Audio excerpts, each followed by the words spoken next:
어둠 속에서 여자의 낮게 새어나오는 신음이 골목 끝까지 울려 퍼졌습니다.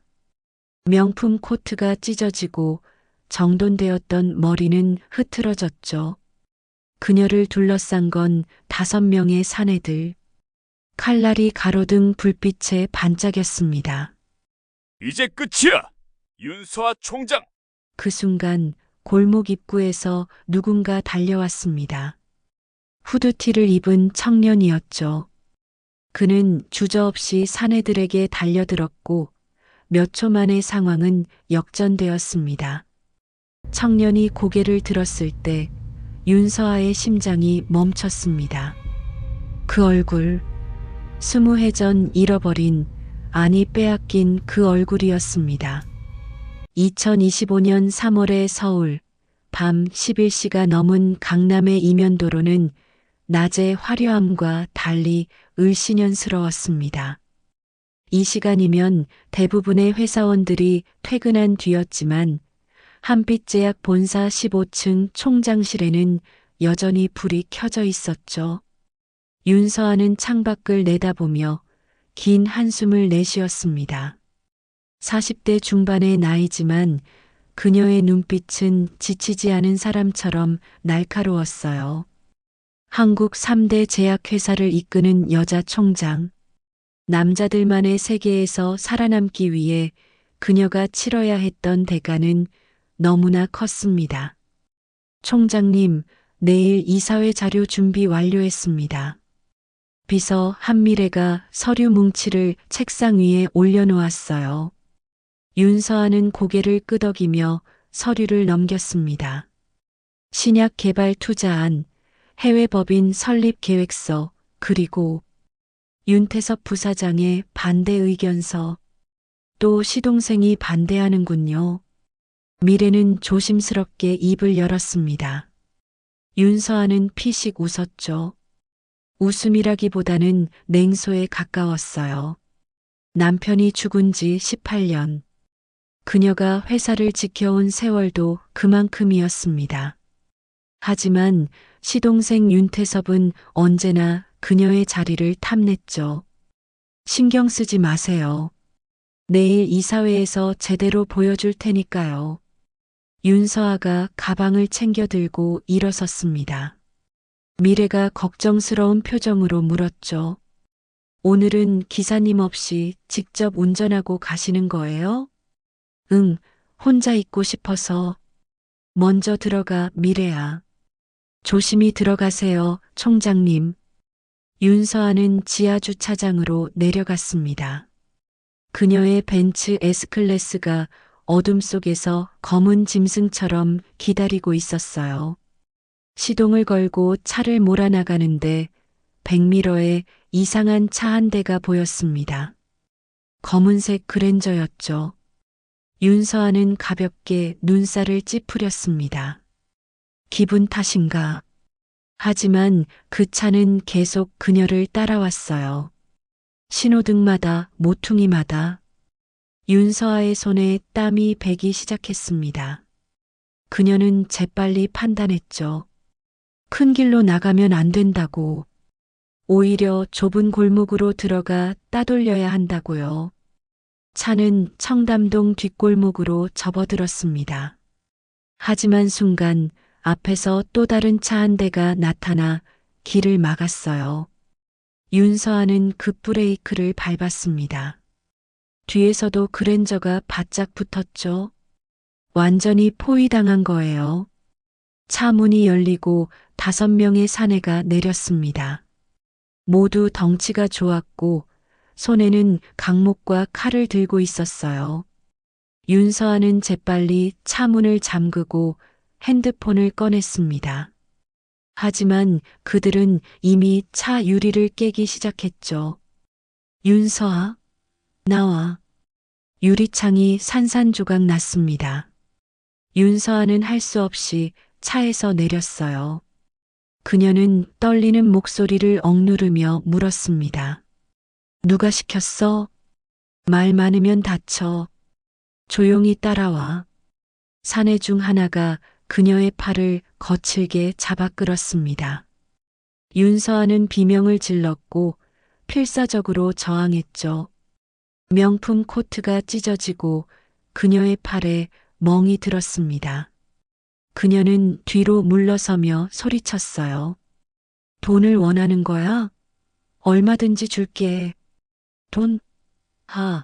돈으로 해결되는 줄 알아? 넌 이미 끝났어, 윤서아.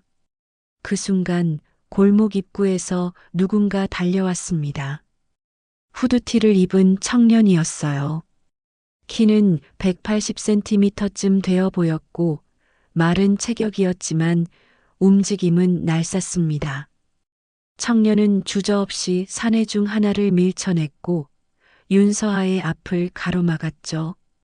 그만해요. 청년의 목소리는 단호했습니다. 사내들이 순간 당황한 표정을 지었어요. 그들은 서로 눈빛을 주고받더니 청년에게 칼을 겨눴습니다. 내 인생 끝내고 싶어? 꺼져. 경찰 불렀어요. 곧 올 거예요. 청년이 핸드폰을 들어보였습니다. 사내들의 얼굴이 굳어졌어요. 그들은 잠시 망설이더니 서로를 보며 퇴각 신호를 주고받았습니다. 리더로 보이는 사내가 윤서아를 향해 비웃으며 말했죠. 오늘은 운이 좋았어. 하지만 다음엔 없을 거야.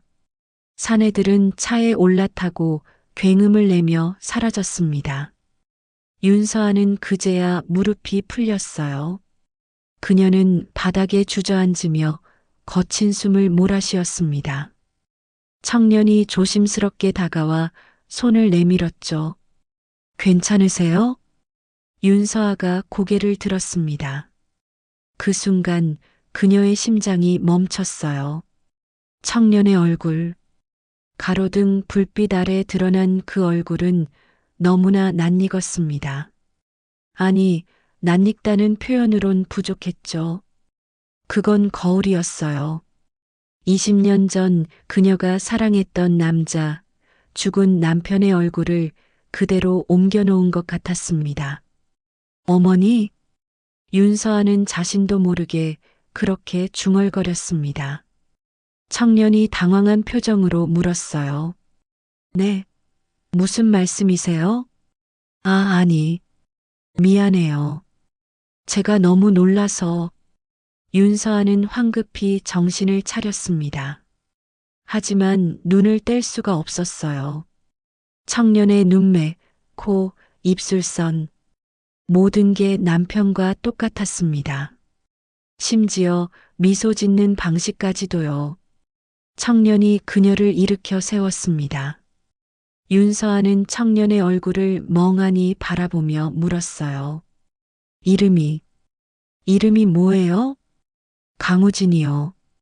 그것보다 괜찮으세요? 병원 가셔야 할 것 같은데. 강우진. 윤서아는 그 이름을 되뇌었습니다. 낯선 이름이었지만 어쩐지 가슴 한구석이 먹먹해졌어요. 그녀는 가방에서 명함을 꺼내 우진에게 건넸습니다. 고마워요. 생명의 은인이에요. 제대로 보답하고 싶어요. 연락 주세요. 우진은 명함을 받아들었습니다. 한빛제약 대표이사 총장 윤서아라는 글자가 선명했어요. 그는 잠시 망설이더니 명함을 도로 윤서아에게 내밀었습니다. 괜찮아요. 저는 당연한 일을 했을 뿐이에요. 하지만 정말 괜찮아요. 그보다 빨리 병원 가보세요. 팔에서 피가 나고 있잖아요. 우진이 걱정스러운 눈으로 그녀의 팔을 가리켰습니다. 윤서아는 그제야 자신의 팔에 긴 상처가 있다는 걸 깨달았어요. 옷이 찢어진 부분으로 피가 흐르고 있었죠. 하지만 그녀의 눈은 여전히 우진에게서 떠나지 않았습니다. 정말 연락 안 할 거예요? 네. 건강하세요. 우진은 그렇게 말하고는 후드를 다시 뒤집어 쓴 채 어둠 속으로 사라졌습니다. 윤서아는 그의 뒷모습을 멍하니 바라봤어요. 그녀의 가슴 속에서 오래전에 묻어두었던 감정이 꿈틀거리기 시작했습니다. 강우진, 넌 도대체 누구니? 윤서아는 떨리는 손으로 핸드폰을 꺼냈습니다. 그녀는 오래전부터 알고 지내던 사설탐정 김철민에게 전화를 걸었죠. 3번의 신호음 끝에 익숙한 목소리가 들려왔습니다. 총장님, 이 늦은 시간에 무슨 일이세요? 철민 씨, 급하게 조사해야 할 사람이 있어요. 지금 당장. 윤서아의 목소리에는 절박함이 묻어 있었습니다.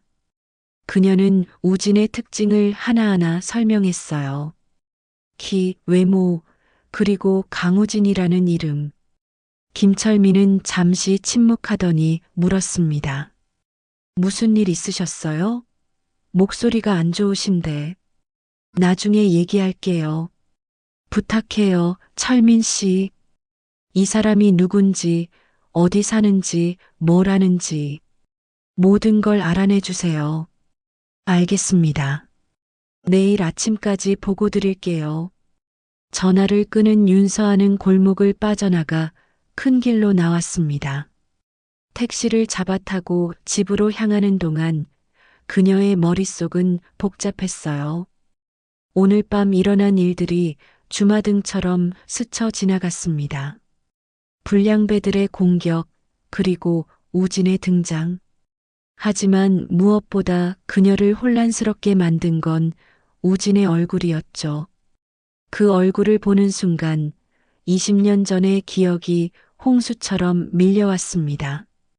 2005년 그녀가 25살이었을 때 윤서아는 평범한 회사원이었고 윤재혁이라는 재벌 2세를 만나 사랑에 빠졌어요. 그들은 결혼했고 1년 후 아들을 낳았습니다. 하지만 행복은 오래가지 못했죠. 시어머니는 그녀를 탐탁지 않게 여겼습니다. 평범한 집안 출신이라는 이유로 재벌가의 며느리 자격이 없다며 끊임없이 괴롭혔죠. 그리고 아들이 태어난 지 6개월 만에 최악의 일이 벌어졌습니다. 시댁 식구들이 그녀의 아이를 강제로 빼앗아 간 거예요. 윤서아가 잠깐 눈을 붙인 사이 시어머니와 시동생이 아기를 데려가 버렸습니다. 그녀는 미친 듯이 찾아 헤맸지만 아무도 아기의 행방을 알려주지 않았어요. 한 달 후 시어머니가 차갑게 말했습니다. 아이는 교통사고로 죽었어. 넌 이제 이 집에서 나가. 윤서아는 무너졌습니다. 그녀는 병원에서 몇 달을 보냈고 남편 재영마저 우울증으로 목숨을 끊었죠. 모든 걸 잃은 그녀는 복수를 결심했습니다. 시댁의 회사, 한빛제약을 차지하겠다고요. 그로부터 18년, 윤서아는 정말로 해냈습니다. 시어머니를 밀어내고 총장 자리에 올랐죠. 하지만 여전히 그녀를 괴롭히는 건 죽은 아들의 기억이었어요. 내 아들, 정말 죽은 걸까? 택시가 그녀의 집 앞에 멈췄습니다. 윤서아는 요금을 지불하고 내렸어요. 30평대 아파트, 총장이라는 직함과 어울리지 않게 소박한 곳이었죠. 그녀는 화려한 집이 필요 없었습니다. 혼자 사는 집에 무슨 의미가 있겠어요. 현관문을 열고 들어서는데 핸드폰이 울렸습니다. 김철민 탐정이었어요. 벌써? 윤서아는 놀라며 전화를 받았습니다. 철민 씨, 벌써 뭔가 찾았어요? 네, 다행히 그 사람 신원 파악이 빨리 됐어요. 강우진, 25세. 서울 구로구의 원룸 거주 중이고요. 낮에는 편의점 알바, 밤에는 대리기사를 하고 있습니다. 25세. 윤서아의 가슴이 쿵 내려앉았습니다. 25세. 그녀가 아들을 낳은 게 25년 전이었어요. 그녀는 떨리는 목소리로 물었습니다. 다른 건? 가족 관계는요? 그게, 총장님, 이 사람 고아 출신이에요. 구로구 소재 희망이집 고아원에서 자랐다고 합니다. 입양 기록은 없고 만 18세에 고아원을 나와 혼자 독립했다고 하네요. 고아원. 윤서아의 머릿속이 하얗게 변했습니다. 그녀는 벽에 기대며 간신히 중심을 잡았어요. 생일이 언제예요? 2000년 9월 15일이라고 기록되어 있습니다. 9월 15일. 그날은 윤서아가 아들을 낳은 날이었습니다. 다음 날 아침 윤서아는 눈밑이 퀭해진 채로 회사에 출근했습니다. 밤새 한숨도 못 잤거든요. 머릿속은 온통 강우진 생각뿐이었어요. 25세, 고아, 그리고 9월 15일이라는 생일. 모든 것이 일치했습니다. 설마 그 아이가? 하지만 확신할 수 없었어요. 세상에 9월 15일생이 한둘이겠습니까? 그저 우연의 일치일 수도 있었죠. 윤서아는 고개를 저으며 엘리베이터에 올라탔습니다. 15층 총장실로 향하는 동안 그녀는 마음을 다잡으려 애썼어요. 오늘은 이사회가 있어. 정신 차려야 해. 엘리베이터 문이 열리고 비서 한미래가 서류를 들고 기다리고 있었습니다. 미래의 표정이 심상치 않았어요. 총장님, 큰일 났어요. 무슨 일이야? 윤태섭 부사장님이 오늘 아침 긴급 이사진 회의를 소집했대요. 총장님 몰래요. 윤서아의 눈빛이 차갑게 식었습니다. 시동생 윤태섭. 그는 언제나 그녀의 자리를 노려왔죠. 남편의 동생이라는 이유로 회사에 발을 들여놓았지만 능력은 형편없었어요. 하지만 이 사진 중 절반은 그의 편이었습니다. 내용이 뭔데? 신약 개발 투자건을 재논의하자는 거래요. 총장님이 추진하시는 프로젝트가 너무 무리라고. 그 인간이 윤서아는 이를 악물었습니다. 그녀가 지난 2년간 공들인 프로젝트였어요. 신종암 치료제 개발. 성공하면 회사는 업계 1위로 도약할 수 있었죠. 하지만 윤태섭은 그게 싫었던 겁니다. 형수가 성공하는 걸 보고 싶지 않았던 거예요. 이사회는 언제 시작이야? 오전 10시요. 1시간 남았어요. 윤서아는 시계를 봤습니다. 9시. 그녀는 재빨리 대응 전략을 세웠어요. 이 사진을 설득할 자료, 투자 수익률 예측치, 그리고 경쟁사 동향까지. 그녀는 미래에게 지시했습니다. 지난주 보고서 다시 프린트해. 그리고 재무팀한테 연락해서 최신 수치 받아와. 알겠습니다. 미래가 황급히 뛰어나갔습니다. 윤서아는 책상에 앉아 서류를 펼쳤어요. 하지만 집중이 안 됐습니다. 자꾸만 어젯밤 일이 떠올랐거든요. 강우진의 얼굴, 그의 목소리, 그리고 그가 자신을 구해주던 순간 핸드폰이 울렸습니다. 김철민 탐정이었어요. 총장님, 추가 정보 있어서 연락드려요. 말씀하세요. 강우진의 고아원 입소 날짜를 확인했는데요. 2000년 9월 20일이라고 합니다. 생후 5일 된 상태로 병원 앞에 버려져 있었대요. 생후 5일. 윤서아의 손이 떨렸습니다. 그녀의 아들도 생후 6개월의 시댁에 의해 사라졌죠. 하지만 시어머니는 아이가 교통사고로 죽었다고 했어요. 만약 그게 거짓말이었다면? 혹시 혹시 그 고아원에 입양 관련 기록이 있나요? 그게 이상한 게 있어요. 정상적인 고아원 입소 절차와 다르게 이 아이의 경우엔 기록이 불완전해요. 출생 증명서도 없고 친모나 친부에 대한 정보도 전무하고요. 마치 누군가 의도적으로 기록을 지운 것 같아요. 윤서아는 숨이 막혔습니다. 의도적으로 지운 기록. 그렇다면 시댁의 소행일 가능성이 높았어요. 그들은 손자를 버리고 며느리에게는 아이가 죽었다고 거짓말한 거였죠. 철민 씨, 그 고아원 원장 좀 만나볼 수 있을까요? 가능하긴 한데. 총장님, 혹시 무슨 일 있으세요? 나중에 설명드릴게요. 일단 고아원 원장 만나는 거 주선해 주세요. 알겠습니다. 전화를 끄는 윤서아는 깊은 한숨을 내쉬었습니다. 만약 정말로 우진이 자신의 아들이라면 20년간 찾아 헤매던 그 아이라면 하지만 확신할 수 없었어요. DNA 검사를 해야 했습니다. 문이 열리고 한미래가 들어왔습니다. 총장님, 자료 준비 다 됐어요. 이사회 시간이에요. 윤서아는 고개를 끄덕이고 일어섰습니다. 개인적인 일은 잠시 미뤄둬야 했어요. 지금은 회사가 먼저였습니다.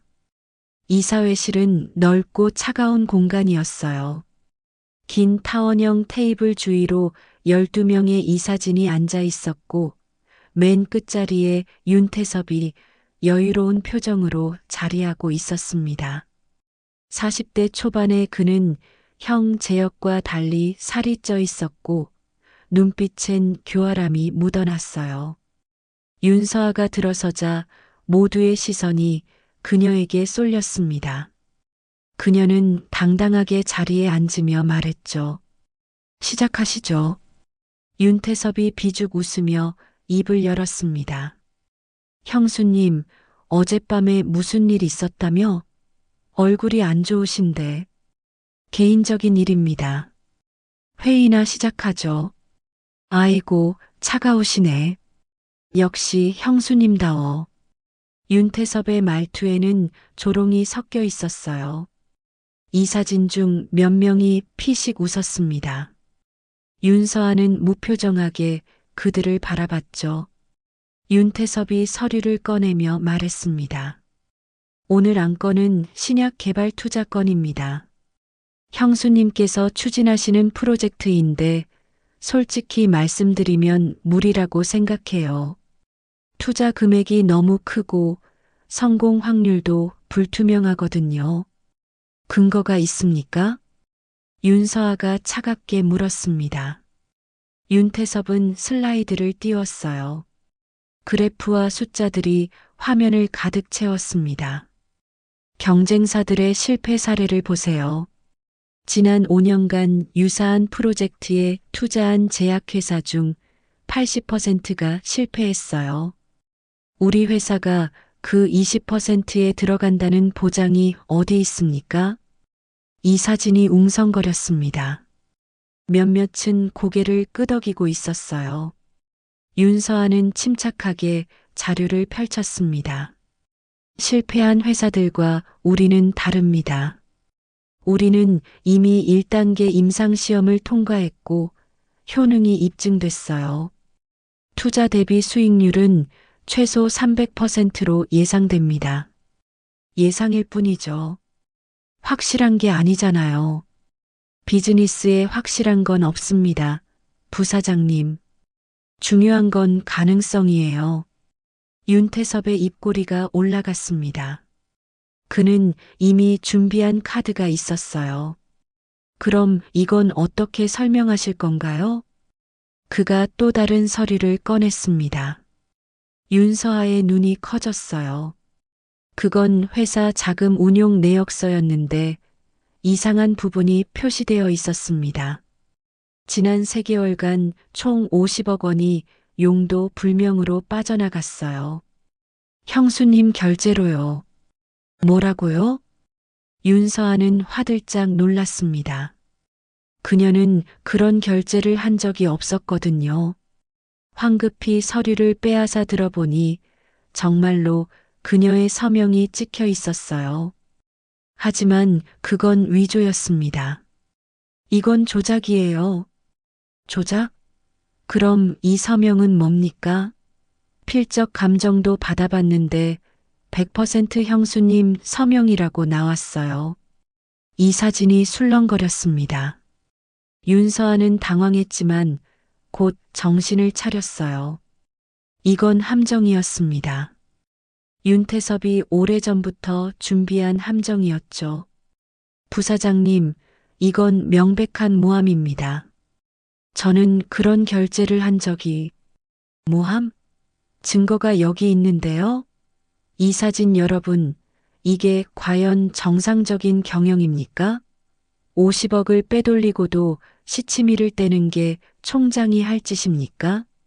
빼돌린 게 아니라고요.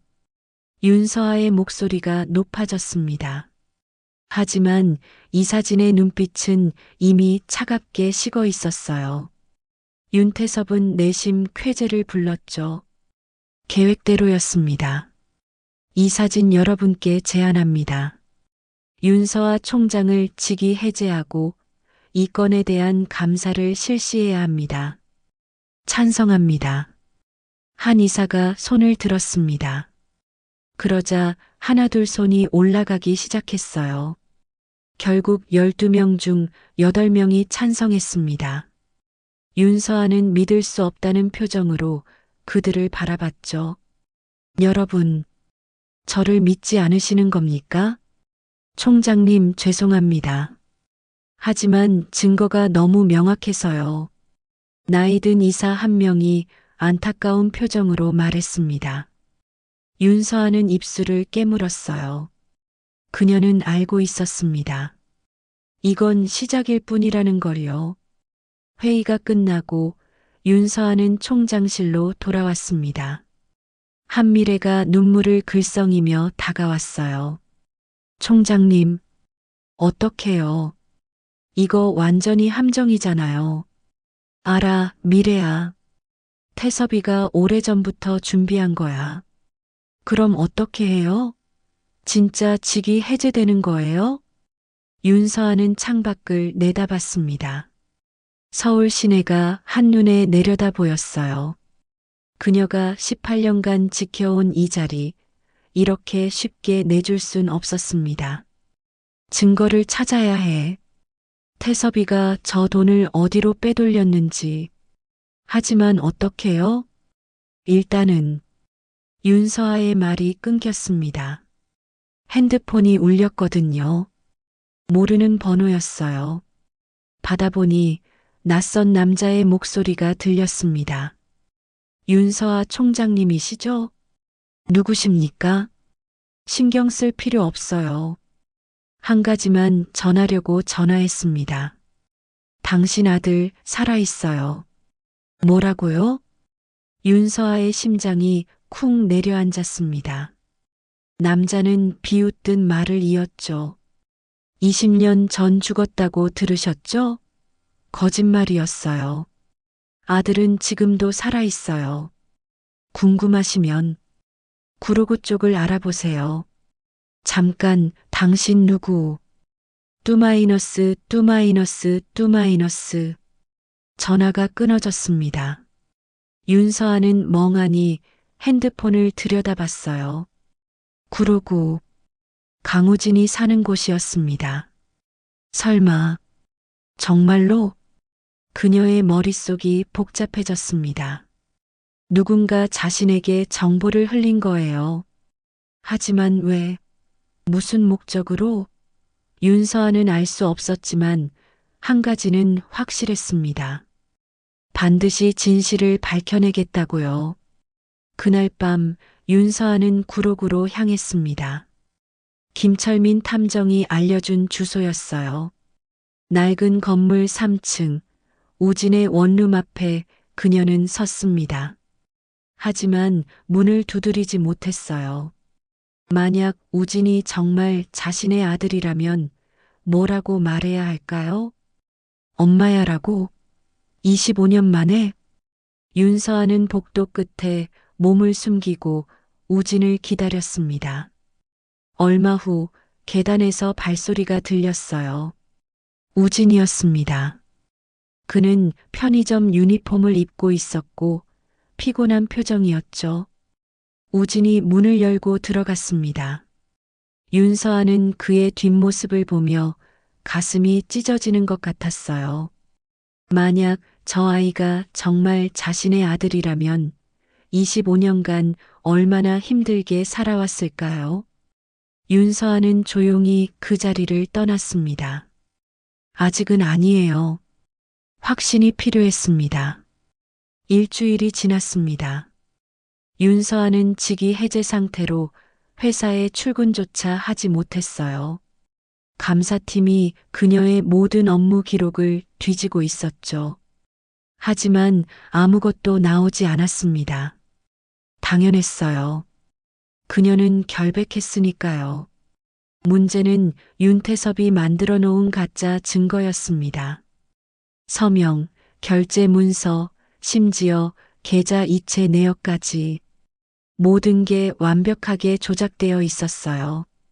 윤서아는 변호사를 고용해 대응하고 있었지만 쉽지 않았습니다. 그날 오후 윤서아는 김철민 탐정과 만났습니다. 강남의 한 카페였죠. 철민은 두툼한 봉투를 건네며 말했어요. 고아원 원장 만나는 거 주선했어요. 내일 오후 2시에 고아원으로 오시면 됩니다. 고마워요, 철민 씨. 근데 총장님, 정말 강우진이 총장님 아들이라고 생각하세요? 윤서아는 잠시 망설이다 고개를 끄덕였습니다. 모르겠어요. 하지만 확인하지 않으면 평생 후회할 것 같아요. DNA 검사는 하실 거예요? 응, 해야죠. 그래야 확실하니까. 철민은 커피를 한 모금 마시며 조심스럽게 물었습니다. 혹시 윤태섭 부사장이 이 일에 연루되어 있을 가능성은요? 무슨 말이에요? 그러니까 총장님 아들을 버린 게 윤 부사장 일가일 수도 있잖아요.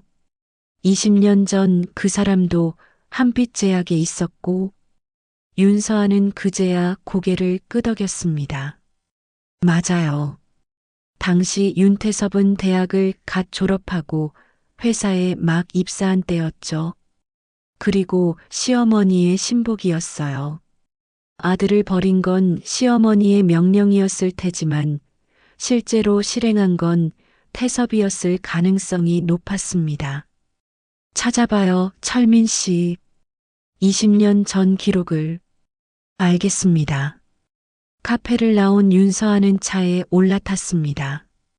그런데 백미러에 낯익은 차가 보였어요. 검은색 그랜저. 일주일 전 그날 밤 그녀를 쫓았던 차와 같은 모델이었습니다. 또 윤서아는 긴장했습니다. 하지만 이번엔 낮이었고 사람들도 많았어요.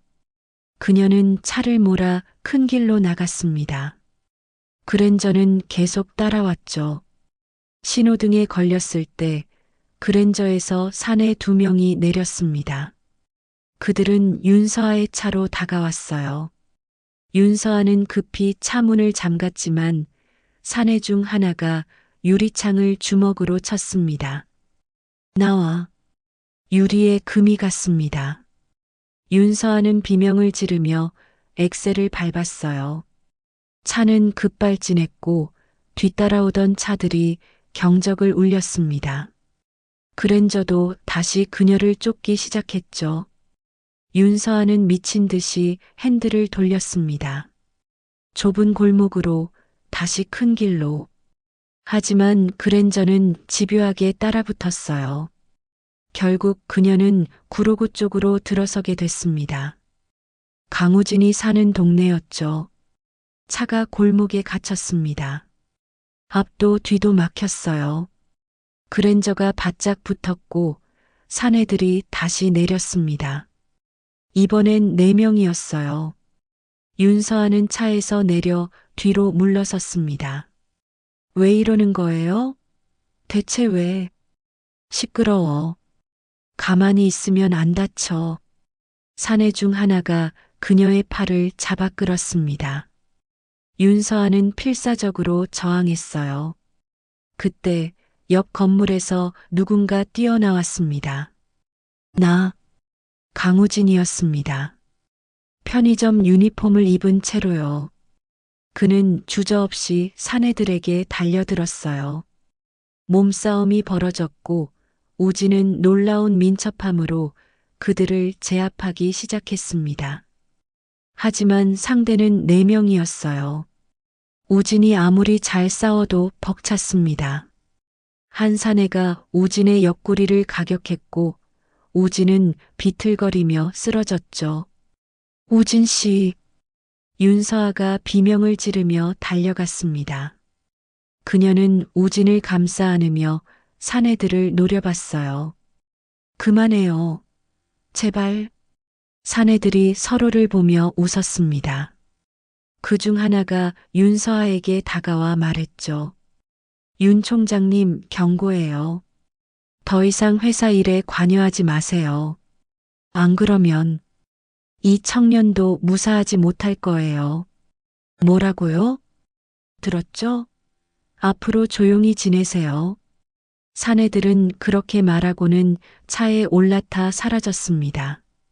윤서아는 쓰러진 우진을 일으켜 세웠어요. 우진의 입술이 찢어져 있었고 옆구리에서 피가 흘렀습니다. 괜찮아요? 병원 가야 해요. 아니에요. 괜찮아요. 우진이 아픈 몸을 일으키며 말했습니다. 하지만 그의 얼굴은 창백했어요. 윤서아는 그를 부축해 자신의 차로 데려갔습니다. 병원 갑시다. 제발. 정말 괜찮다니까요. 안 괜찮아요. 피가 나잖아요. 윤서아의 목소리가 떨렸습니다. 우진은 처음으로 그녀의 진심을 느꼈어요. 저 여자는 자신을 진심으로 걱정하고 있었습니다. 왜일까요? 알겠어요. 병원 갈게요. 윤서아는 우진을 차에 태우고 가까운 병원으로 향했습니다. 응급실에서 우진은 치료를 받았어요. 다행히 큰 부상은 아니었습니다. 갈비뼈에 금이 가고 입술이 찢어진 정도였죠. 치료를 마친 우진이 나왔을 때 윤서아는 복도 벤치에 앉아 고개를 숙이고 있었습니다. 우진이 다가가자 그녀가 고개를 들었어요. 눈이 빨갛게 충혈되어 있었습니다. 괜찮으세요? 네, 괜찮아요. 쟤 때문에 다친 거예요. 미안해요. 윤서아의 목소리가 떨렸습니다. 우진은 고개를 저었어요. 아니에요. 제가 알아서 한 일이에요. 왜 그렇게까지 하는 거예요? 저는 그냥 남인데. 우진은 잠시 말이 없었습니다. 그도 잘 몰랐어요. 왜 2번이나 이 여자를 구했는지. 그저 내버려 둘 수 없었던 거예요. 처음 그녀를 봤을 때부터 이상한 느낌이 들었습니다. 마치 오래전부터 알고 지낸 사람 같은 느낌이었죠. 모르겠어요. 그냥 그래야 할 것 같았어요. 윤서아는 우진을 바라봤습니다. 저 눈빛, 저 표정, 너무나 익숙했어요. 그녀는 더 이상 참을 수 없었습니다. 우진 씨, 제가 할 말이 있어요. 무슨 말씀이신데요? 혹시 당신 친부모님이 누군지 알아요? 우진의 표정이 굳었습니다. 예상치 못한 질문이었어요. 그는 고개를 저었죠. 아니요. 저는 고아예요. 부모님이 누군지 모르고 자랐어요. 혹시 알고 싶지 않아요? 가끔은 궁금해요. 하지만 이미 다 지난 일이잖아요. 윤서아의 눈에서 눈물이 흘러내렸습니다. 우진은 당황했어요. 왜 우세요? 미안해요. 정말 미안해요, 우진 씨. 갑자기 왜 그러세요? 윤서아는 대답하지 못했습니다. 아직 확신이 없었거든요. DNA 검사 결과를 봐야 했어요. 하지만 가슴속 깊은 곳에서 울려나오는 목소리는 말하고 있었습니다. 저 아이가 내 아들이라고. 병원을 나온 두 사람은 어색한 침묵 속에 차에 올라탔습니다. 윤서아가 우진의 집까지 데려다 주겠다고 했지만 우진은 괜찮다고 거절했어요. 제가 걸어갈게요. 멀지 않아요. 하지만 다쳤잖아요. 괜찮아요. 정말로요. 우진이 차에서 내렸습니다. 윤서아는 그의 뒷모습을 바라보며 중얼거렸어요. 내 아들. 정말 내가 내 아들이니? 그날 밤 윤서아는 김철민에게 연락했습니다. DNA 검사를 의뢰하기 위해서였죠. 하지만 우진의 동의 없이는 불가능했어요. 불법이었으니까요. 총장님, 본인 동의 없이는 검사가 안 됩니다. 알아요. 하지만 방법이 있을 거 아니에요. 머리카락이나 타액 샘플을 몰래 채취하는 방법이 있긴 한데, 불법이에요. 상관없어요. 해주세요. 윤서아는 단호하게 말했습니다. 철민은 한숨을 쉬며 고개를 끄덕였어요. 알겠습니다. 최대한 조심히 할게요. 며칠 후 철민은 우진의 원룸 근처에서 그가 버린 커피컵을 회수했습니다. 그리고 그걸 검사기관에 보냈죠. 윤서아는 초조하게 결과를 기다렸어요. 일주일이 지났습니다. 결과가 나왔어요. 철민이 봉투를 들고 윤서아의 집을 찾아왔습니다. 총장님, 결과 나왔습니다. 윤서아는 떨리는 손으로 봉투를 받았습니다. 그녀는 천천히 봉투를 뜯었어요. 서류를 꺼내 읽기 시작했습니다. 유전자 일치율 99.99%. 결론 친자 관계가 확실함. 윤서아의 손에서 서류가 떨어졌습니다. 그녀는 그 자리에 주저앉으며 소리내어 울기 시작했어요. 20년을 찾아 헤맨 아들이었습니다. 살아 있었어요. 그것도 자신의 바로 곁에서. DNA 검사 결과를 확인한 다음 날 윤서아는 회사로 소환되었습니다. 감사 결과가 나왔다는 거였어요. 그녀는 불안한 마음으로 회의실에 들어갔습니다. 이사진과 윤태섭이 차가운 표정으로 앉아 있었어요. 감사팀장이 서류를 펼치며 말했습니다. 감사 결과 윤서아 총장님의 업무상 횡령 혐의가 확인되었습니다. 뭐라고요? 그럴 리가 없어요. 증거가 있습니다. 지난 1년간 총 80억 원이 총장님 명의의 비자금 계좌로 이체되었습니다. 그건 조작이에요. 저는 그런 계좌 만든 적 없어요. 윤서아가 소리쳤습니다. 하지만 감사팀장은 냉정하게 서류를 넘겼어요. 계좌 개설 당시 CCTV 영상입니다. 확인해 보세요. 스크린에 영상이 떴습니다. 은행 창구에서 여자 한 명이 서류를 작성하고 있었어요. 얼굴은 잘 보이지 않았지만 옷차림과 체형이 윤서아와 비슷했습니다. 저 사람 저 아니에요. 필적 감정 결과도 나왔습니다. 서명이 총장님 것과 99% 일치합니다. 윤서아는 믿을 수 없다는 표정으로 고개를 저었습니다. 이건 완벽한 함정이었어요.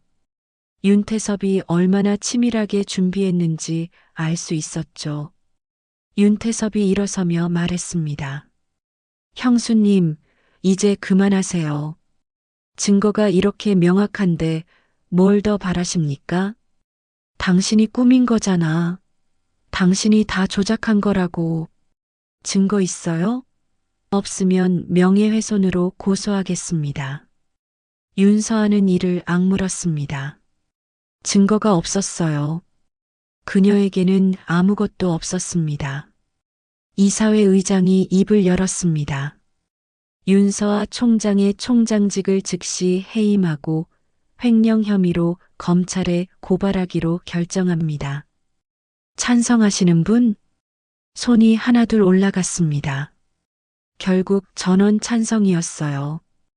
윤서아는 무너졌습니다. 여러분, 저를 정말 믿지 않으시는 거예요?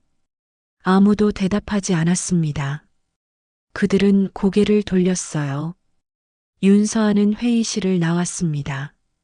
복도에서 한미래가 눈물을 흘리며 기다리고 있었죠. 총장님, 미래야 괜찮아. 나 괜찮아. 하지만 윤서아의 목소리는 떨리고 있었습니다. 그녀는 엘리베이터를 타고 1층으로 내려갔어요. 로비에는 이미 기자들이 몰려 있었습니다. 플래시가 터지고 마이크가 쏟아졌죠. 총장님, 횡령 혐의에 대해 어떻게 생각하십니까?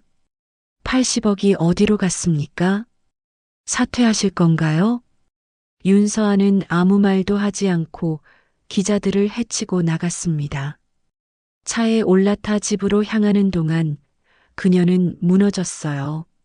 18년간 지켜온 자리, 모든 걸 쏟아부은 회사. 한순간에 잃어버린 거예요. 집에 도착한 윤서아는 소파에 주저앉았습니다. 핸드폰이 쉴 새 없이 울렸어요. 기자들, 지인들, 심지어 모르는 사람들까지. 그녀는 핸드폰을 꺼버렸습니다. 이제 어떡하지? 모든 게 끝난 것 같았어요. 회사도 명예도 지위도 다 잃었습니다. 하지만 가장 고통스러운 건 아들이었어요. 강우진. 겨우 찾은 아들인데 이런 상황에서 어떻게 다가가야 할까요?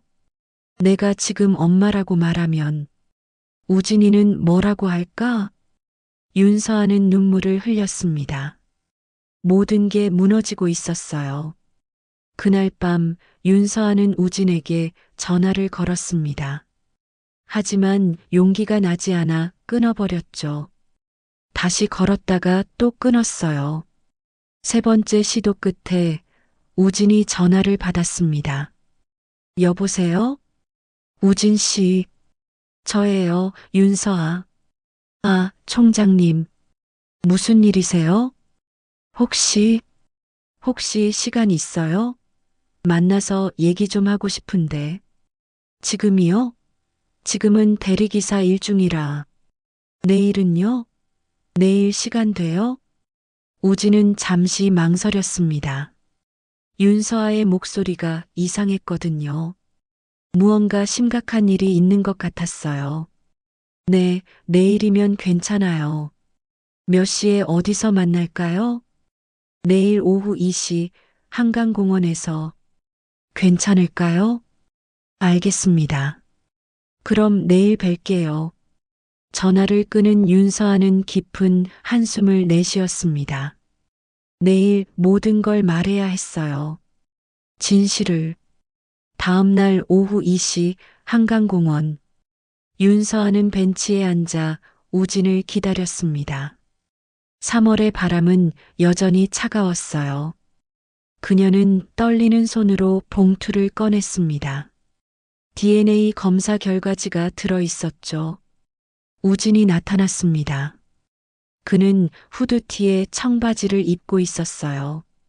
가벼운 차림이었지만 윤서아의 눈엔 그 모습이 너무나 소중해 보였습니다.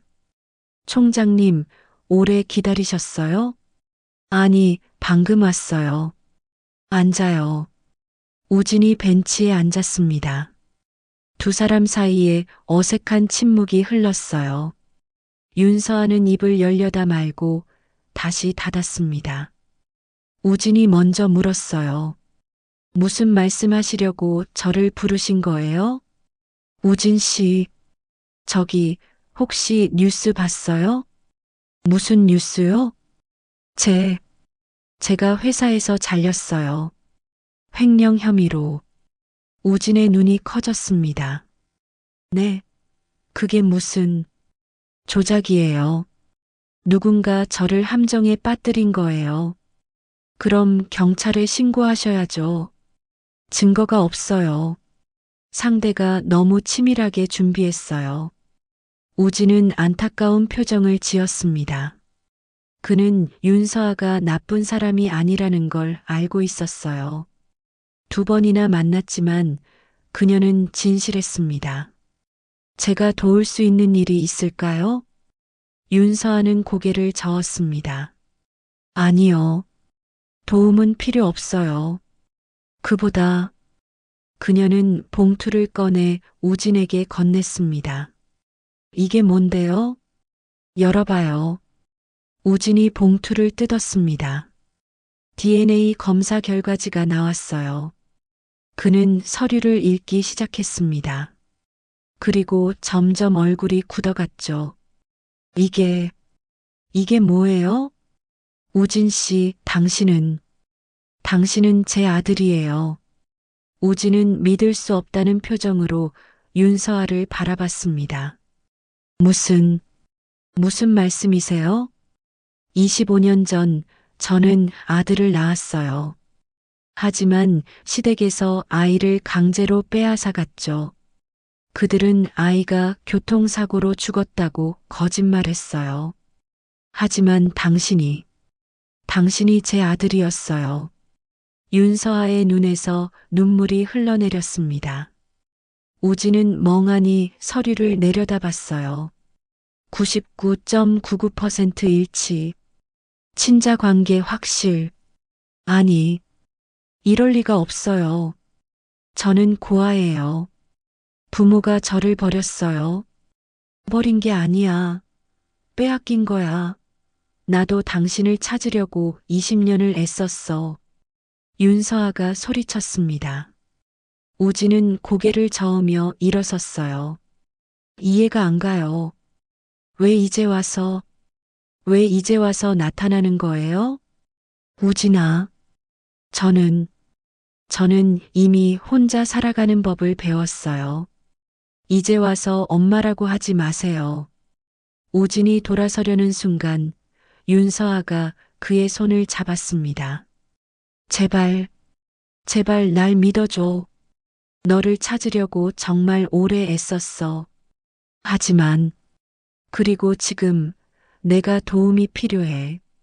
너한테 부탁할 사람이 없어. 우진은 손을 뿌리쳤습니다. 도움? 저한테 도움을 받으려고 이러는 거예요? 엄마라는 명분으로? 아니야. 그게 아니야. 됐어요. 저는 가볼게요. 우진이 떠나려는 순간 뒤에서 차 한 대가 급정거했습니다. 검은색 그랜저였어요. 차 문이 열리고 사내들이 내렸습니다. 이번엔 5명이었죠. 우진 씨, 조심해. 윤서아가 소리쳤습니다. 사내들이 우진에게 달려들었어요. 우진은 막으려 했지만 상대가 너무 많았습니다. 한 사내가 우진의 배를 가격했고 우진은 쓰러졌죠. 그만해. 제발. 윤서아가 비명을 지르며 달려갔습니다. 하지만 사내 중 하나가 그녀를 밀쳐냈어요. 그녀는 바닥에 넘어졌습니다. 사내들은 우진을 짓밟으며 말했습니다. 경고했잖아. 윤서아 편들지 말라고. 그들은 우진을 한참 동안 폭행했습니다. 우진은 피를 흘리며 쓰러져 있었어요. 윤서아는 울부짖으며 우진에게 기어갔습니다. 우진아, 정신 차려. 사내들은 차에 올라타고 떠났습니다. 윤서아는 떨리는 손으로 119에 전화를 걸었어요. 구급차가 도착했고 우진은 병원으로 이송되었습니다. 응급실 밖에서 윤서아는 무너졌습니다. 모든 게 그녀 때문이었어요. 우진이 다친 것도, 이 모든 불행도. 그녀는 벽에 기대 주저앉으며 울었습니다. 몇 시간 후 의사가 나왔습니다. 환자 보호자분? 네, 제가 어머니예요. 다행히 생명에는 지장 없습니다. 하지만 갈비뼈가 세대 골절되고 뇌진탕도 있어요. 한동안 입원해야 합니다. 윤서아는 안도의 한숨을 쉬었습니다. 그녀는 우진의 병실로 들어갔어요. 우진은 침대에 누워 있었고 얼굴은 붕대로 감겨 있었습니다. 우진아. 윤서아는 우진의 손을 잡았습니다. 그리고 속삭이듯 말했어요. 미안해. 정말 미안해. 엄마가 지켜주지 못해서. 우진은 대답하지 않았습니다. 의식이 없었거든요. 여기까지 이야기 들으시느라 수고 많으셨어요. 윤서아 청장님이 정말 힘든 시간을 보내고 계시죠? 20년 만에 찾은 아들인데 이렇게 끔찍한 상황에서 제외하다니 가슴이 아프네요. 그리고 강우진, 그 청년도 참 안타까워요. 갑자기 나타난 엄마, 그리고 자신을 노리는 위협까지. 과연 이 모자는 위기를 어떻게 극복할까요? 윤태섭의 음모는 어디까지 뻗어 있을까요? 그럼 여러분, 다음 이야기도 계속 들어봐 주세요. 사흘 후 강우진이 깨어났습니다. 그는 천천히 눈을 뜨며 주변을 둘러봤어요. 병실이었습니다. 옆에는 윤서아가 의자에 앉아 졸고 있었죠. 그녀의 얼굴은 초췌했고 눈 밑에는 다크서클이 짙게 깔려 있었어요. 우진이 신음을 내자 윤서아가 화들짝 깨어났습니다. 우진아, 깨어났어? 여기가 어디예요? 병원이야. 너 다쳐서 실려왔어. 우진은 천천히 기억을 되살렸습니다. 한강공원, 사내들의 공격, 그리고 DNA 검사 결과. 그는 윤서아를 바라봤어요. 그게 진짜예요? 제가 정말 당신 아들이라는 게? 윤서아는 고개를 끄덕였습니다. 눈물이 그녀의 뺨을 타고 흘러내렸어요. 응, 진짜야. 너는 내 아들이야, 우진아. 우진은 복잡한 표정을 지었습니다. 25년간 부모가 누군지 몰랐어요. 언제나 궁금했죠. 왜 자신을 버렸는지, 자신이 뭘 잘못했는지. 하지만 이제 알게 됐습니다. 버려진 게 아니라 빼앗긴 거였어요. 누가 그런 짓을 한 거예요? 시댁이야. 내 시어머니와 시동생. 왜요? 나를 싫어했거든. 재벌가에 어울리지 않는 며느리라고 생각했어. 우진은 주먹을 불끈 쥐었습니다. 그의 인생 25년이 한순간에 정리되는 기분이었어요. 고아원에서의 외로움, 혼자 살아가야 했던 고통, 모든 게 누군가의 이기심 때문이었습니다. 그 사람들, 지금 어디 있어요? 시어머니는 요양원에 있어. 치매로. 그리고 시동생은 지금 내 자리를 차지했어. 윤태섭요? 어떻게 알아? 뉴스에서 봤어요. 새로운 한빛제약 총장이라고. 윤서아는 쓴웃음을 지었습니다. 맞아요. 윤태섭은 그녀를 밀어내고 총장 자리에 올랐죠. 18년간 그녀가 지켜온 자리였어요. 우진아, 미안해. 내가 너를 지키지 못해서, 그리고 지금도 너를 위험에 빠뜨려서. 아니에요. 어머니 잘못이 아니에요. 어머니. 우진이 처음으로 그렇게 불렀습니다. 윤서아는 더 이상 참지 못하고 울음을 터뜨렸어요. 우진은 서툴게 그녀의 손을 잡았습니다. 울지 마세요. 이제 같이 싸워봐요. 뭐? 그 사람들, 윤태섭이랑 시어머니, 용서할 수 없어요. 어머니 인생도 망쳤고, 저도 고아로 만들었잖아요. 윤서아는 우진을 바라봤습니다. 그의 눈에는 결의가 담겨 있었어요. 그녀는 고개를 저었습니다. 안 돼. 너까지 위험해질 수 있어. 이미 위험해졌잖아요. 그 사람들이 절 공격했어요. 이제 도망칠 수 없어요. 우진의 말이 맞았습니다. 윤태섭은 이미 우진을 타깃으로 삼았어요. 앞으로도 계속 위협할 게 분명했죠. 그래도 어머니 같이 해요. 우리 둘이 힘을 합치면 뭔가 할 수 있을 거예요. 윤서아는 잠시 고민했습니다. 하지만 우진의 눈빛을 보니 거절할 수 없었어요. 그녀는 고개를 끄덕였습니다. 알았어. 같이 하자. 그날 오후 윤서아의 옛 비서 한미래가 병원을 찾아왔습니다. 그녀는 두툼한 파일을 들고 있었어요. 총장님, 이거 드리려고요. 이게 뭐야? 윤태섭 부사장의 비리 자료예요. 제가 몰래 모아뒀어요.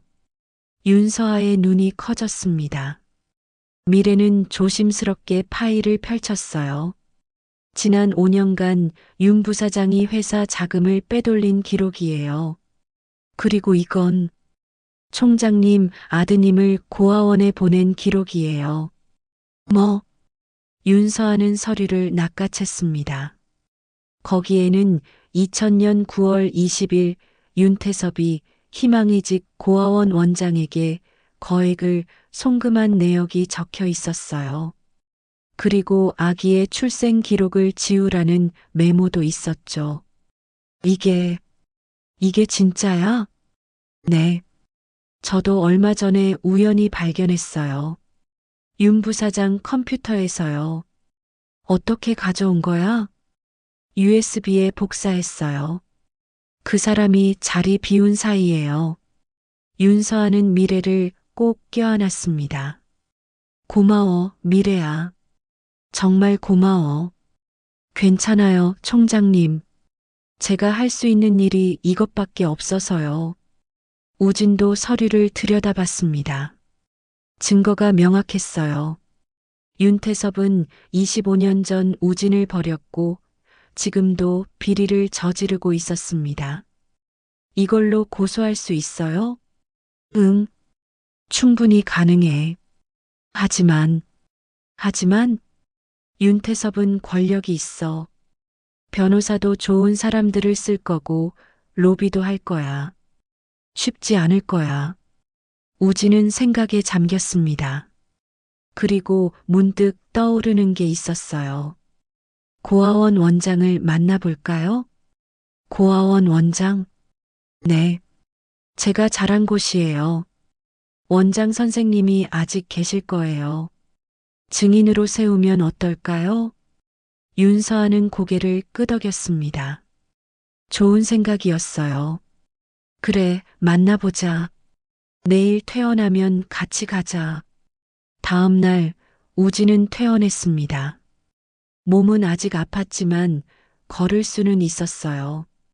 윤서아와 우진은 구로구 희망이직 고아원으로 향했습니다. 고아원은 낡은 3층 건물이었어요. 페인트가 벗겨진 외벽, 삐걱거리는 철문. 우진은 그곳을 보며 복잡한 감정에 휩싸였습니다. 18년을 보낸 곳이었거든요. 들어가자. 우진이 먼저 문을 열고 들어갔습니다. 현관에는 아이들 그림이 벽에 붙어 있었어요. 복도를 걸어가니 사무실 문이 보였습니다. 똑똑. 들어오세요. 안에서 나이 든 여자의 목소리가 들렸습니다. 문을 열고 들어가니 60대 후반으로 보이는 여자가 앉아 있었어요. 머리는 희끗희끗했고 얼굴에는 주름이 깊게 패여 있었죠. 우진이? 원장 박명숙이 놀라며 일어섰습니다. 안녕하세요, 원장 선생님. 얼마만이니? 잘 지냈어? 네, 덕분에요. 우진이 윤서아를 소개했습니다. 제 어머니예요. 명숙의 눈이 커졌습니다. 그녀는 윤서아를 위아래로 훑어봤어요. 어머니, 우진이 너 부모님을 찾았어? 네, 최근에 알게 됐어요. 명숙은 감격한 표정을 지었습니다. 하지만 곧 얼굴이 굳어졌어요. 혹시 윤태섭이라는 사람 아세요? 윤서아가 물었습니다. 명숙의 얼굴이 창백해졌죠. 어떻게 그 이름을? 저는 윤서아예요. 우진이 침모고요. 윤태섭은 제 시동생이에요. 명숙은 의자에 주저앉았습니다. 그녀의 손이 떨렸어요. 그럼 정말로. 선생님, 25년 전 무슨 일이 있었는지 말씀해 주세요.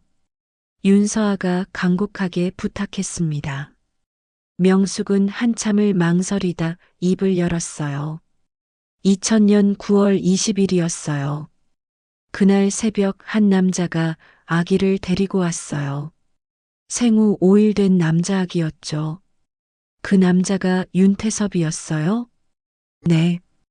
그는 거액을 주며 부탁했어요. 아기의 출생 기록을 지우고 입양 못 가게 하라고요. 그리고 절대 친부모를 찾지 못하게 하라고요. 왜 그런 짓을 한 거예요? 모르겠어요. 하지만 그는 무서웠어요. 거절하면 고아원을 없애버리겠다고 협박했어요. 윤서아는 주먹을 불끈 쥐었습니다. 윤태섭.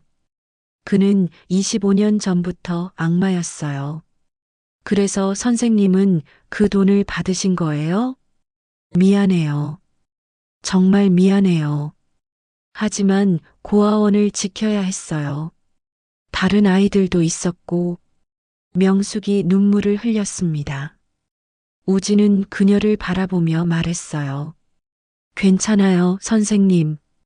선생님 덕분에 저라도 살 수 있었어요. 우진아. 하지만 이제 진실을 밝혀야 해요. 선생님, 법정에서 증언해 주실 수 있어요? 명숙은 고개를 끄덕였습니다. 그래야지. 이제라도 바로 잡아야지. 윤서아와 우진은 고아원을 나왔습니다. 증거와 증인을 확보한 거예요. 이제 반격할 준비가 됐습니다. 우진아, 이제 시작이야. 윤태섭을 무너뜨리는 거. 네, 어머니. 같이 해요. 두 사람은 손을 맞잡았습니다. 모자의 첫 번째 작전이 시작되는 순간이었어요. 윤서아와 우진은 변호사를 선임했습니다. 형사 전문 변호사 이정훈이었어요. 50대 중반의 그는 경력 25년의 베테랑이었죠. 증거가 탄탄하네요. 횡령, 아동유기, 그리고 폭력 교사까지. 윤태섭을 기소하기엔 충분합니다. 이정훈이 서류를 검토하며 말했습니다.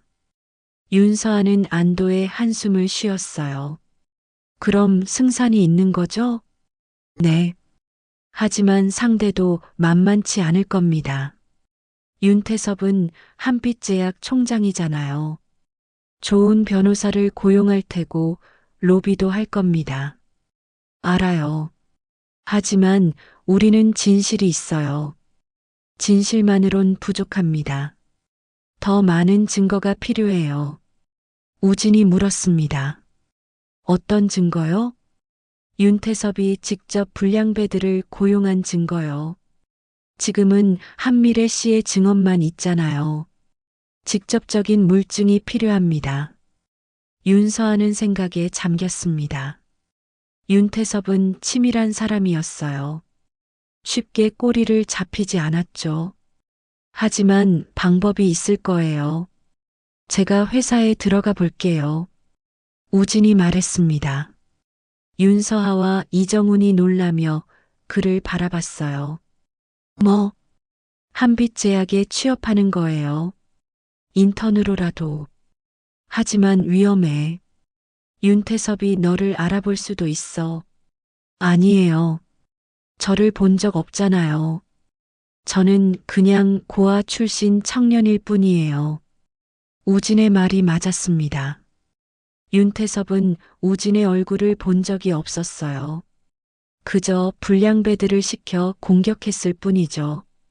하지만 어머니, 이게 최선이에요. 내부에 들어가야 증거를 찾을 수 있어요. 윤서아는 고민했습니다. 아들을 위험에 빠뜨리고 싶지 않았지만 다른 방법이 없었어요.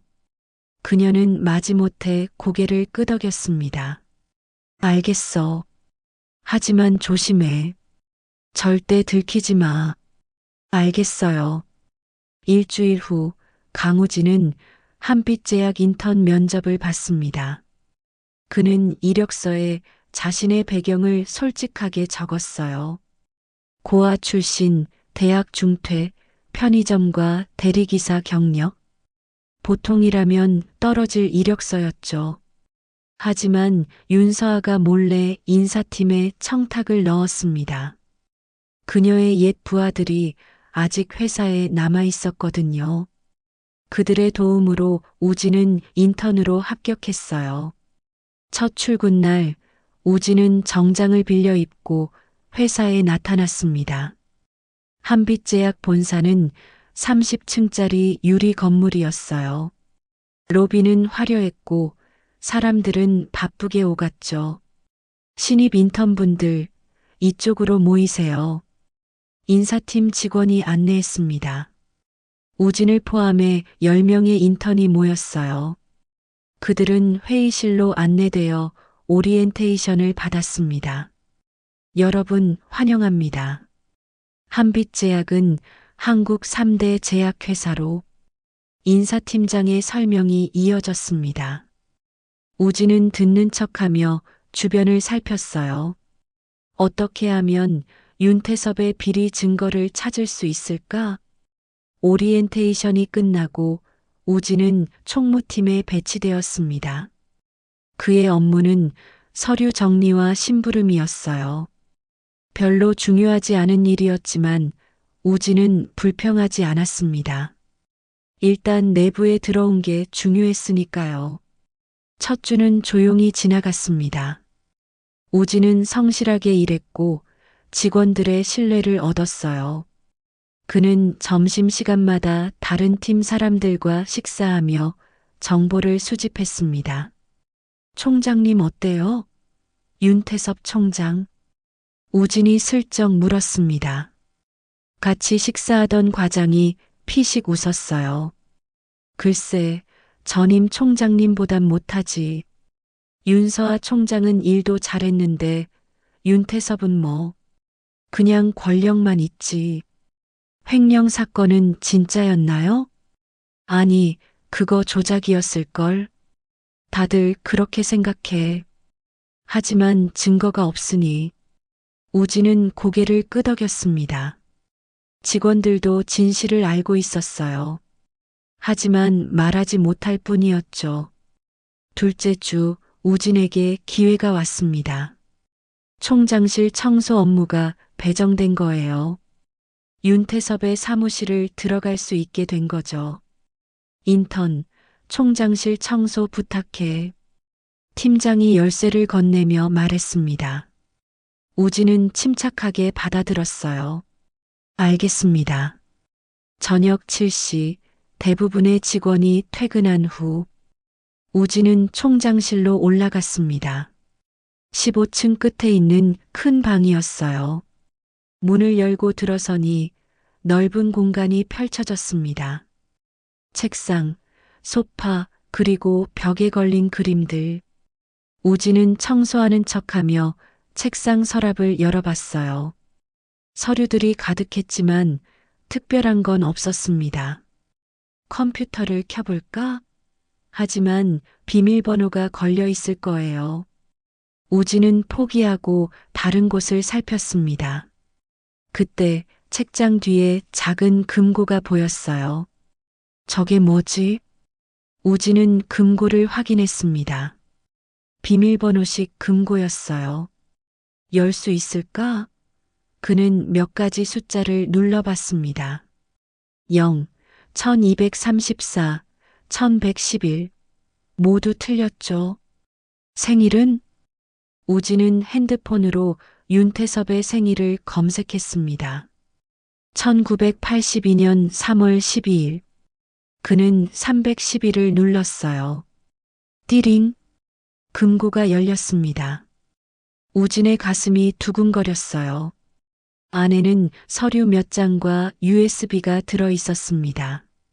우진은 재빨리 서류를 꺼내 사진을 찍었어요. 그리고 USB를 빼서 주머니에 넣었습니다. 그때 복도에서 발소리가 들렸어요. 누구야? 우진은 재빨리 금고를 닫고 청소를 계속했습니다. 문이 열리고 윤태섭이 들어왔어요. 뭐야, 넌? 아, 청소 중입니다. 죄송합니다. 우진은 고개를 숙이며 대답했습니다. 윤태섭은 그를 훑어봤어요. 청소는 낮에 하는 거 아니야? 죄송합니다. 낮에 다른 일이 있어서요. 됐어. 빨리 끝내고 나가. 네, 총장님. 우진은 서둘러 청소를 마치고 방을 나왔습니다. 복도에 나오자 식은땀이 흘렀어요. 위험한 순간이었죠. 하지만 성공했습니다. USB를 빼냈으니까요. 그날 밤 우진은 윤서아의 집으로 갔습니다. 그는 USB를 건네며 말했어요.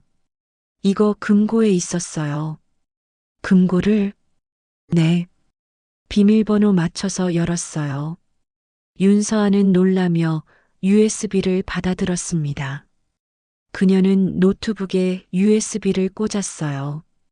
파일들이 나타났습니다.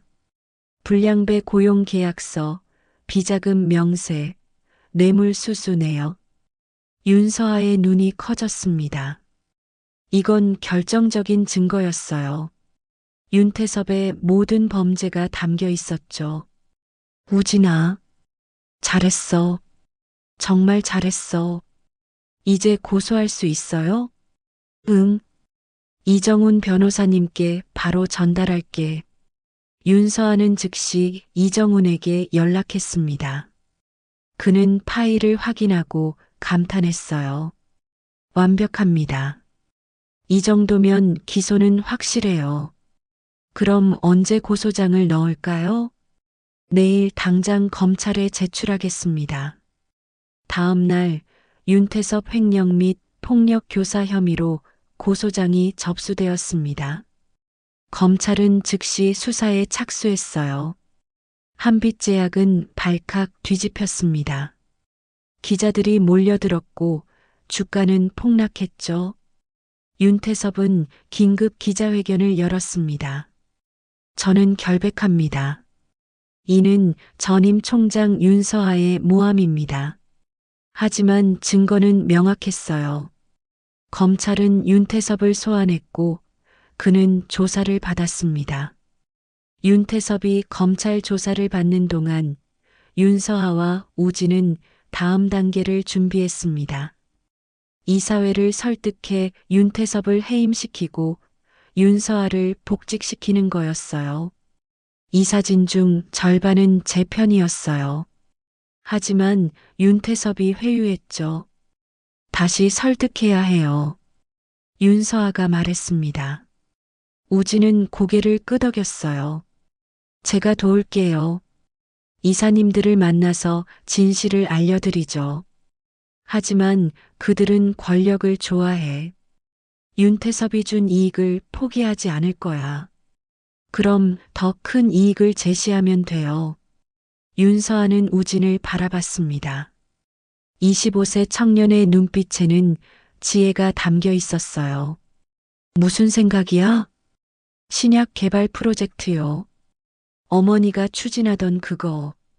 하지만 그건 이미 다시 시작해요. 성공하면 회사는 업계 1위가 될 거예요. 이사님들도 욕심날 거예요. 윤서아는 감탄했습니다.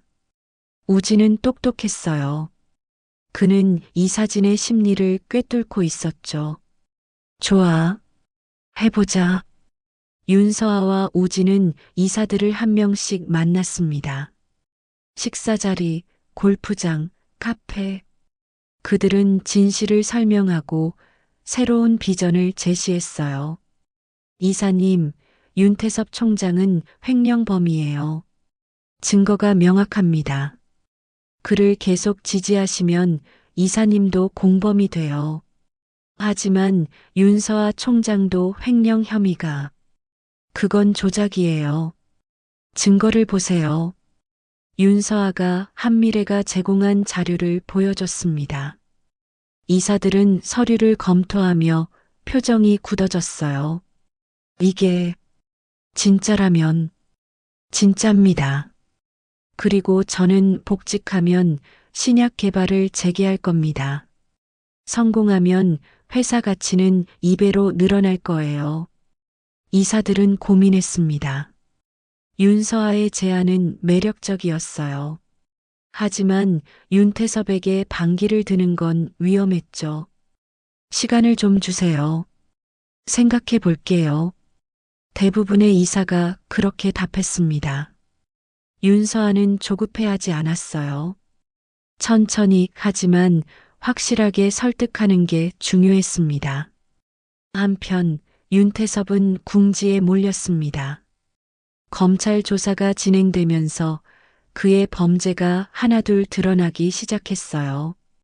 불량배 고용, 비자금 조성, 뇌물수수, 모든 게 USB에 담겨 있었죠. 윤태섭은 변호사와 긴급 회의를 했습니다. 어떻게든 빠져나갈 방법이 있어야 해. 어렵습니다, 총장님. 증거가 너무 명확해요. 그럼 증인을 회유하든지, 돈을 주든지, 그건 더 큰 범죄입니다. 윤태섭은 책상을 쳤습니다. 모든 게 무너지고 있었어요. 그는 어떻게든 윤서아를 끌어내려야 했습니다. 그 여자, 어떻게 증거를 찾은 거야? 그는 의심했습니다. 누군가 내부에서 그녀를 돕고 있는 게 분명했어요. 하지만 누구일까? 윤태섭은 사설 탐정을 고용했습니다. 윤서아의 주변 인물을 조사하라고 지시했죠. 며칠 후 탐정이 보고서를 가져왔어요. 윤서아가 최근 한 청년과 자주 만나고 있습니다. 청년? 이름은 강우진. 25세, 고아 출신이에요. 그런데 이상한 게 그가 우리 회사 인턴이에요. 윤태섭의 눈이 가늘어졌습니다. 강우진. 그 이름을 어디서 들어본 것 같았어요. 사진 있어? 탐정이 사진을 건넸습니다. 윤태섭은 사진을 보며 고개를 가웃거렸어요. 낯익은 얼굴이었습니다. 하지만 어디서 봤는지 기억이 안 났죠. 이 자식? 윤서아 편이구나. 그런 것 같습니다. 당장 해고시켜. 하지만 증거는 내가 만들어. 당장 해고하라고. 다음 날 우진은 인사팀에 호출되었습니다. 강우진 씨, 죄송하지만 인턴 계약을 해지합니다. 왜요? 회사 기밀을 유출한 혐의가 있어서요. 말도 안 돼요. 저는 그런 적 없어요. 증거가 있습니다. 나가주세요. 우진은 어이가 없었지만 반박할 수 없었어요. 그는 짐을 싸서 회사를 나왔습니다. 윤서아에게 연락하자 그녀는 화를 냈어요. 윤태섭이 또 공작한 거야. 걱정 마, 우진아. 우리는 이미 충분한 증거를 확보했어. 하지만 이제 마지막 카드를 쓸 시간이야. 윤서아는 주주총회를 소집했습니다. 이 사진뿐 아니라 주주들까지 모이는 자리였어요. 그녀는 모든 증거를 공개하기로 결심했습니다. 주주총회 당일 한빛제약 대강당은 사람들로 가득 찼습니다. 이 사진, 주주들, 그리고 기자들까지. 윤태섭도 참석했어요. 윤서아가 단상에 올랐습니다. 그녀는 침착하게 마이크를 잡았어요. 주주 여러분, 오늘 저는 한빛제약에서 벌어진 부정과 비리를 고발하려 합니다. 술렁거림이 일었습니다. 윤태섭이 일어서며 소리쳤어요. 당신이 무슨 자격으로? 자격? 저는 18년간 이 회사를 지켜온 전임 총장이에요. 그리고 이 회사의 주주이기도 하죠. 윤서아가 서류를 펼쳤습니다. 스크린에 USB 파일 내용이 떴어요. 불량배 고용 계약서, 비자금 명세, 뇌물 수수 내역. 이것이 현 총장 윤태섭의 범죄 증거입니다. 강당이 조용해졌습니다. 사람들은 스크린을 응시했어요. 충격적인 내용이었죠. 그리고 이것은 윤서아가 또 다른 서류를 꺼냈습니다. 25년 전 고아원 송금 내역이었어요. 윤태섭은 25년 전 제 아들을 고아원에 버리고 기록을 조작했습니다. 뭐? 사람들이 웅성거렸습니다. 윤태섭의 얼굴이 창백해졌어요. 거짓말이야. 증거 없잖아. 증거 있어요. 강당 뒤에서 우진이 나타났습니다.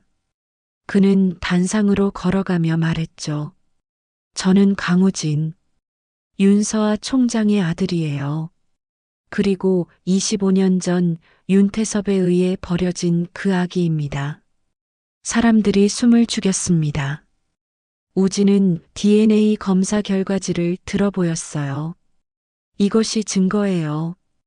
카메라 플래시가 터졌습니다. 기자들이 미친 듯이 사진을 찍었어요. 윤태섭은 주저앉으며 고개를 저었습니다. 안 돼. 안 돼. 윤서아가 마지막 한마디를 던졌습니다. 여러분, 이런 사람이 우리 회사를 이끌어야 할까요? 주주들이 술렁거렸습니다. 그리고 하나둘 박수를 치기 시작했어요. 박수 소리는 점점 커졌고 결국 강당 전체가 박수로 가득 찼습니다. 윤태섭은 패배를 인정할 수밖에 없었어요. 주주총회 다음 날 긴급 이사회가 소집되었습니다. 안건은 단 하나. 윤태섭의 해임과 윤서아의 복직이었죠. 이사들은 더 이상 망설이지 않았습니다. 증거가 명확했고 주주들의 의사도 확실했어요. 투표 결과 전원 찬성으로 윤태섭은 해임되었습니다. 윤태섭 총장의 직위를 즉시 해제하고 윤서아 전 총장을 복직시키기로 결정합니다. 의장의 선언이 떨어지자 박수가 터져 나왔습니다. 윤서아는 감격의 눈물을 흘렸어요. 18년간 지켜온 자리, 빼앗겼던 그 자리에 다시 돌아온 거죠. 윤태섭은 회의실을 나가며 윤서아를 노려봤습니다. 형수, 이게 끝이 아니야. 끝이에요, 태섭 씨. 당신의 범죄는 이미 검찰에 넘어갔어요. 곧 구속될 거예요. 윤태섭은 아무 말도 하지 못했습니다. 그는 고개를 떨구고 회의실을 나갔어요.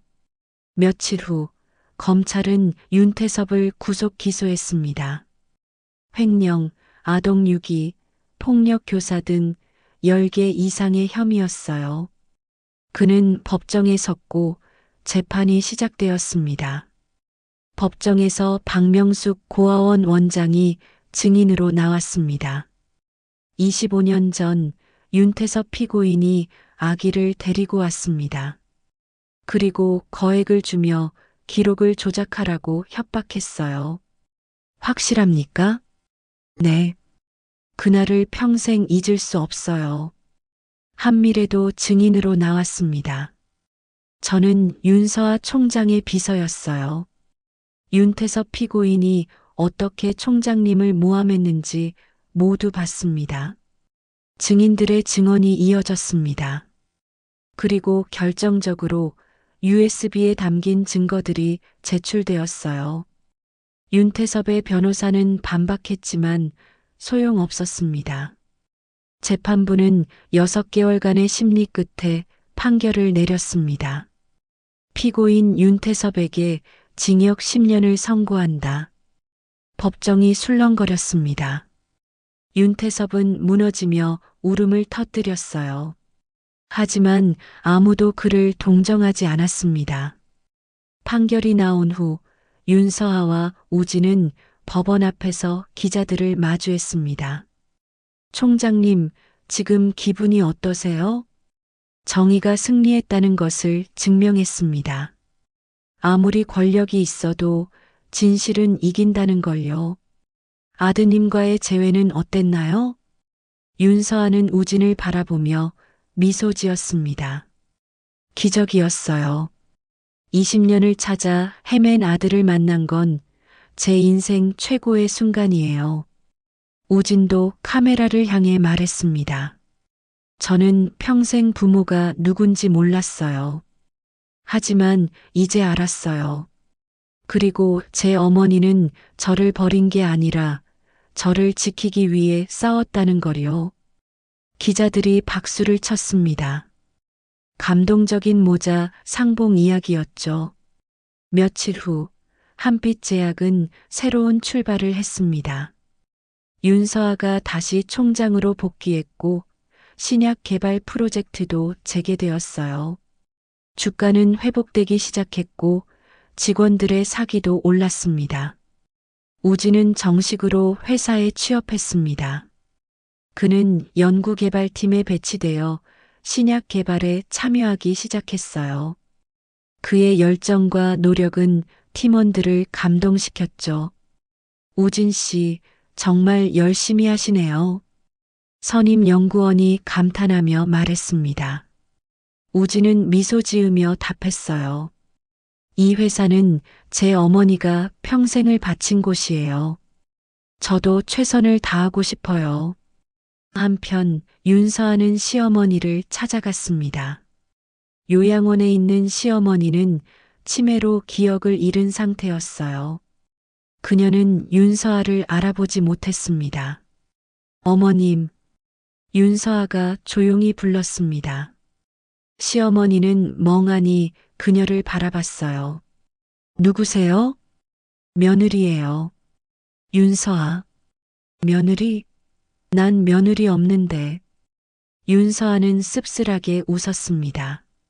치매는 잔인했어요. 모든 기억을 지워버렸죠. 심지어 자신이 저질렀던 악행마저도.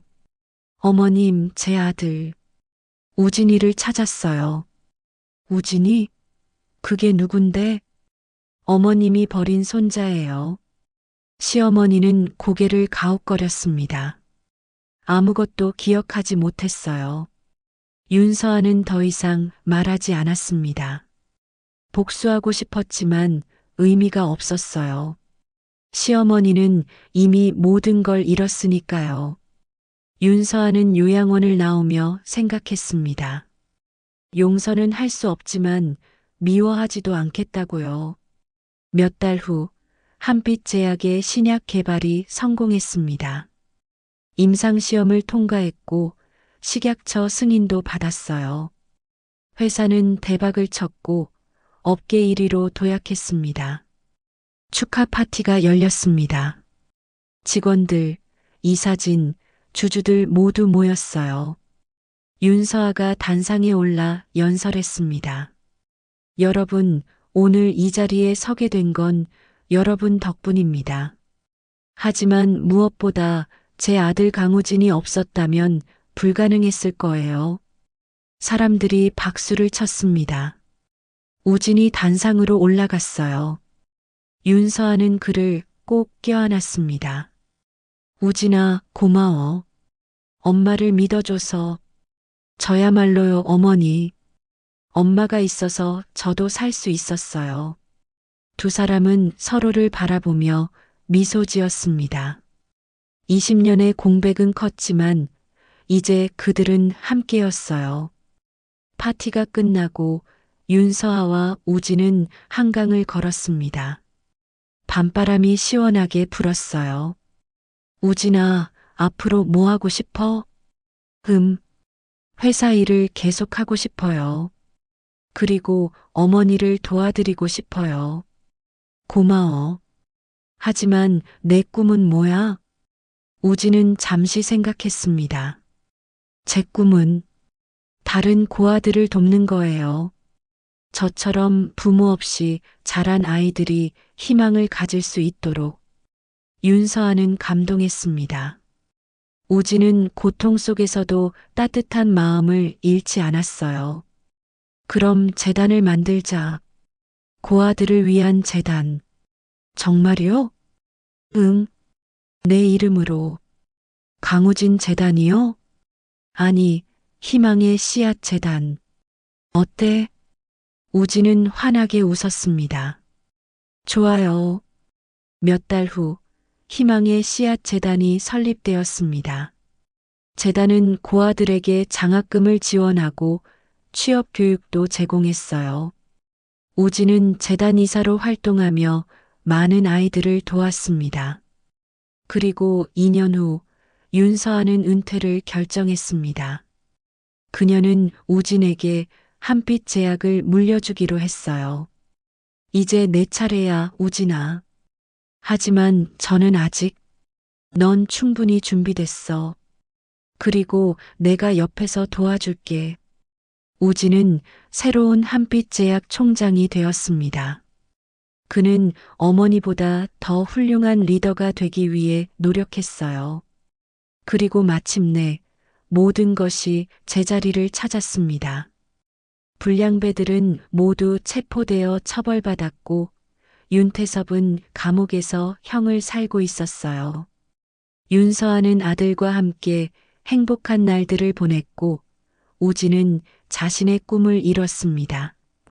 어느 날 저녁 두 사람은 집 거실에서 차를 마시며 이야기를 나눴어요. 우진아, 후회하지 않아? 뭐려? 이 모든 일, 싸우고 다치고 힘들었잖아. 우진은 고개를 저었습니다. 아니요. 전혀. 엄마를 찾았잖아요. 그리고 정의도 잃었고요. 그래. 우리 이겼지. 네, 이겼어요. 두 사람은 미소 지으며 차를 마셨습니다. 창밖으로 서울의 야경이 펼쳐져 있었어요. 아름답고 평화로웠습니다. 윤서아는 생각했습니다. 모든 고통에는 의미가 있었구나. 이 순간을 위해서였구나. 그리고 우진도 생각했습니다. 나는 더 이상 버려진 고아가 아니야. 나는 사랑받는 아들이고 누군가에게 희망을 주는 사람이야. 그들의 이야기는 이렇게 끝났습니다. 하지만 새로운 시작이기도 했어요. 모자가 함께 만들어갈 미래가 앞에 펼쳐져 있었으니까요. 여러분, 오늘 이야기 어떠셨어요? 윤서아 총장님과 강우진, 이 모자의 이야기는 정말 가슴 뭉클했죠. 20년 만에 재회한 모자가 함께 싸워서 정의를 이루는 과정이 드라마틱했어요. 처음엔 모든 걸 잃은 것 같았지만 결국엔 가장 소중한 걸 되찾았잖아요. 이 이야기를 통해 우리는 몇 가지를 배울 수 있어요. 첫째는 진실은 반드시 밝혀진다는 거예요. 아무리 권력과 돈이 있어도 거짓은 오래가지 못합니다. 윤태섭은 25년간 비밀을 숨겼지만 결국 모든 게 드러났죠. 둘째는 가족의 힘이에요. 윤서아와 우진은 서로를 믿고 의지하며 위기를 극복했어요. 혼자였다면 불가능했을 거예요. 그리고 무엇보다 중요한 건 용서와 화해예요. 윤서아는 시어머니를 용서하지는 못했지만 미워하지 않기로 결심했어요. 증오에 갇혀 살기보다는 앞으로 나아가는 걸 선택한 거죠. 우리도 살면서 많은 배신과 상처를 경험해요. 그때 중요한 건 그 아픔에 갇히지 않는 거예요.